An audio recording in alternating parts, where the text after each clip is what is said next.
ಎನ್ನ ಪಾಡು ಎನಗಿರಲಿ, ಅದರ ಹಾಡನಷ್ಟೇ ಹಾಡುವೆನು ರಸಿಕ ನಿನಗೆ. ಕಲ್ಲು ಸಕ್ಕರೆ ಅಂತ ನಿನ್ನೆದೆಯು ಕರಗಿದರೆ ಅದರ ಸವಿಯನ್ನಷ್ಟೇ ಹನಿಸು ಎನಗೆಂದು ಹೇಳಿದಂತ ದ.ರಾ. ಬೇಂದ್ರೆಯವರ ಕವಿ ಪರಿಚಯ. ಬೇಂದ್ರೆ ಅವರ ಕವಿ ಪರಿಚಯ.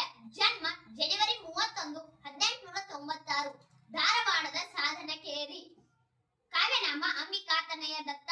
ತಾಯಿಯ ಹೆಸರಿನ ಮೇಲೆ ಬಿರುದುಗಳು: ವರಕವಿ, ಕಾವ್ಯಗಾರುಡಿಗ, ಕನ್ನಡದ ಠಾಗೋರ್. ಪ್ರಮುಖ ಪ್ರಶಸ್ತಿಗಳು: 1973ರಲ್ಲಿ 4 ತಂತಿ ಕವನ ಸಂಕಲನಕ್ಕೆ ಜ್ಞಾನಪೀಠ ಪ್ರಶಸ್ತಿ, ಪದ್ಮಶ್ರೀ ಪ್ರಶಸ್ತಿ, ಕೇಂದ್ರ ಸಾಹಿತ್ಯ ಅಕಾಡೆಮಿ ಪ್ರಶಸ್ತಿ.